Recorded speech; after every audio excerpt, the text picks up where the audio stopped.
இந்த செய்தியை உங்களுக்காக வழங்குவது அருண் மசாலா. 1983 ஆண்டிலிருந்து தரத்துடன் தன்மை மாறாத அறுசுவை சமையலுக்கான அருண் மசாலா.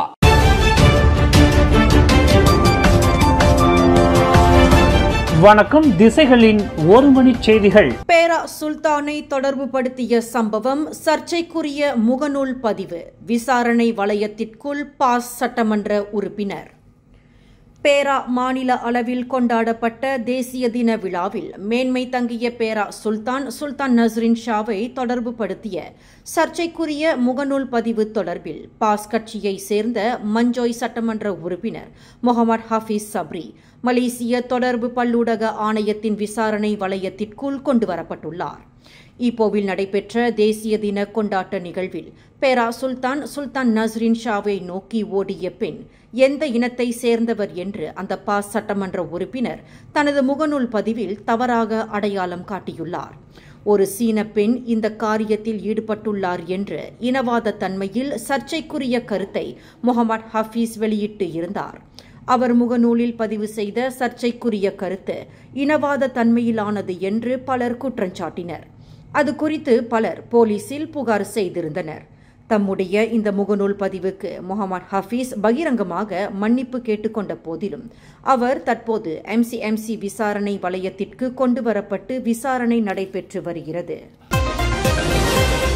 ஆப்கானிஸ்தானை உலுக்கிய நிலநடுக்கத்தில் அதிகமானோர் உயிரிழந்து பாதிக்கப்பட்ட குடும்பத்தினரை சோகத்தில் ஆழ்த்தியிருப்பது குறித்து பிரதமர் டத்தோஸ்ரீ அன்வார் இப்ராஹிம் இன்று தமது ஆழ்ந்த வருத்தத்தை பதிவு செய்துள்ளார்.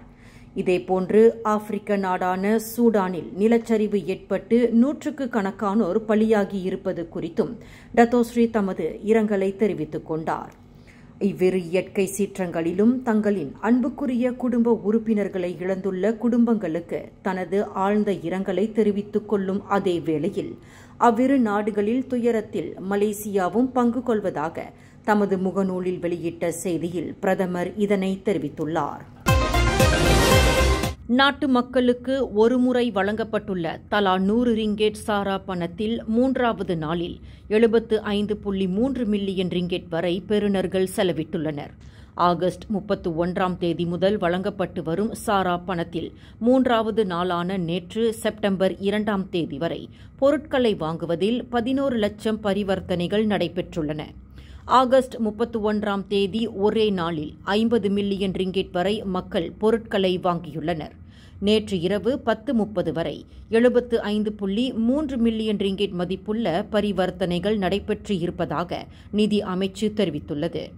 மைகாட் அட்டையை பயன்படுத்தி மைகாசே இணைய முறை மூலம் பணப்பட்டுவாடா முறையில் முதல் நாள் ஏற்பட்ட சிக்கலை போல் நேற்று ஏற்படவில்லை. நேற்று 95 விழுக்காடு பரிவர்த்தனைகள் சுமூகமாக நடைபெற்றதாக நிதி அமைச்சு வெளியிட்டுள்ள ஓர் அறிக்கையில் தெரிவித்துள்ளது. முதலாம் படிவ மாணவி ஜாரா கைரினா மகாதீர் மரணம் குறித்து அவதூறு ஏற்படுத்தியது மற்றும் இஸ்ரேலுடன் பிரதமர் டத்தோஸ்ரீ அன்வார் இப்ராஹிமை தொடர்புபடுத்தி பொய்யான தகவல்களை சமூக ஊடகங்களில் பகிர்ந்து அச்சுறுத்தலை ஏற்படுத்தியது தொடர்பில் 2 டிக்டாக் கணக்கு உரிமையாளர்களுக்கு எதிராக போலீசார் விசாரணை மேற்கொண்டு வருகின்றனர். இந்த 2 டிக்டாக் கணக்கு உரிமையாளர்களையும் போலீசார் அடையாளம் கண்டுவிட்டனர். அவர்களை தேடி கண்டுபிடிப்பதில் போலீசார் எந்த சிக்கலையும் எதிர்நோக்கவில்லை என்று புக்கிட் அமான் போலீஸ் தலைமையகத்தின் சிஐடி இயக்குநர் டத்தோ குமார் முத்துவேல் தெரிவித்தார். அவ்விருவரின் விவகாரத்தை புக்கிட் அமான் போலீஸ் தலைமையகத்தின் D5 பிரிவு கையாளுகிறது.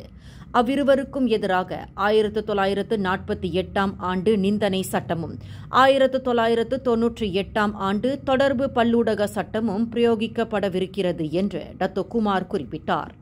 உண்மைக்கு புறம்பாக அவதூறுகளை ஏற்படுத்தும் தரப்பினருக்கு எதிராக எவ்வித சமரசத்திற்கும் இடமின்றி போலீசார் கடும் நடவடிக்கை எடுப்பர் என்று அவர் எச்சரித்தார். ஆடவர் ஒருவர் கழுத்து வெட்டப்பட்டு உடல் சுங்காய் கிளாந்தான் ஆற்றில் மிதந்து கிடந்தது தொடர்பில் போலீசார் 4 ரப்பர் பால்மர வெட்டு தொழிலாளர்களை கைது செய்துள்ளனர். இந்த கோர கொலை தொடர்பில் 40க்கும் 50க்கும் இடைப்பட்ட வயதுடைய அந்த பால்வெட்டு தொழிலாளர்கள் பஹாங் திரியானில் பல்வேறு இடங்களில் கைது செய்யப்பட்டுள்ளனர். சம்பந்தப்பட்ட சந்தேக பேர்வழிகளை வரும் செப்டம்பர் 9ஆம் தேதி வரை தடுப்பு காவலில் வைப்பதற்கு கொத்தபாரு மேஜிஸ்ட்ரேட் நீதிமன்றம் இன்று அனுமதி அளித்துள்ளது. வரும் செப்டம்பர் 7ஆம் தேதி ஞாயிற்றுக்கிழமை அரிய வானியல் நிகழ்வு நடைபெறவிருக்கிறது. அன்று ஒரு முழு சந்திர கிரகணம் நிகழவுள்ளது. அப்போது பிளட் மூன் என்று அழைக்கப்படும் நிலா இரத்த நிலாவை போல் சிவப்பு நிறமாக மாறவிருக்கிறது. ஒரே நேர்கோட்டில் சூரியன், பூமி, நிலவு வரும்போது நடுவிலுள்ள பூமி சூரிய ஒளியை மறைத்து அதன் நிழல்தான் நிலவில் விழும். இதுதான் சந்திர கிரகணமாகும். இந்த அரிய நிகழ்வை மலேசியா உட்பட ஆசியா மற்றும் மேற்கு ஆஸ்திரேலியாவில் முழுமையாக காண முடியும். உலகின் மற்ற பல பகுதிகளில் கிரகணத்தின் சில கட்டங்களை மட்டுமே காண முடியும் என்று கூறப்படுகிறது. மலேசிய விண்வெளி மையம் தனது முகநூலில் பதிவு செய்த தகவலின்படி இந்த அதிசய நிகழ்வு செப்டம்பர் 7 அல்லது 8ஆம் தேதி நிகழலாம் என்று கணித்துள்ளது. மலேசிய நேரப்படி இரவு 11:28 மணி முதல் அதிகாலை 4:55 மணி வரை அது காட்சியளிக்கலாம் என்று தெரிவித்துள்ளது. மலாக்கா அலோர்காஜா கம்போங் பெரிங்கேனில் மக்கள் ஆழ்ந்த உறக்கத்தில் இருந்த வேளையில் பலத்த வெடி சத்தத்துடன் ஏற்பட்ட தீ சம்பவத்தில் ஒரு வீட்டின் முன் நிறுத்தப்பட்டிருந்த 3 வாகனங்கள் தீக்கிரையாகின. இந்த சம்பவம் இன்று அதிகாலை 3:30 மணியளவில் நிகழ்ந்தது. இதில் ஹோண்டா சிட்டி, டொயோட்டா வியாஸ், பெரோடுவா மைவி ஆகிய 3 கார்கள் 100 விழுக்காடு அழிந்தன. பக்கத்து வீட்டில் பலத்த வெடி சத்தம் கேட்டு தாமும் தமது பிள்ளைகளும் எழுந்ததாக 6 குழந்தைகளுக்கு தாயாரான 55 வயது ஏசா அஹ்மத் தெரிவித்தார்.